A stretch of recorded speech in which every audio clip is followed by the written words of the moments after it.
Trending at usap-usapan ngayon sa buong social media platform ang naging proposal ni Jericho Rosales kay Janine Gutierrez na naganap kamakailan. Mala fairy tale na proposal ang nasaksihan ng ilan na makikita mong pinaghandaan talaga ng husto.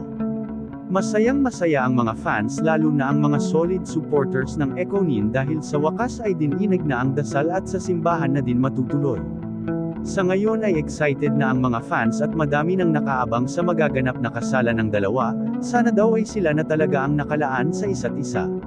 Subalit ayon sa ilan ang naganap daw umano na proposal ay eksena lamang sa ginagawa nilang proyekto, labis ang pagkahinayang ng mga netizens sana daw ay totoo na ang kasalan na magaganap.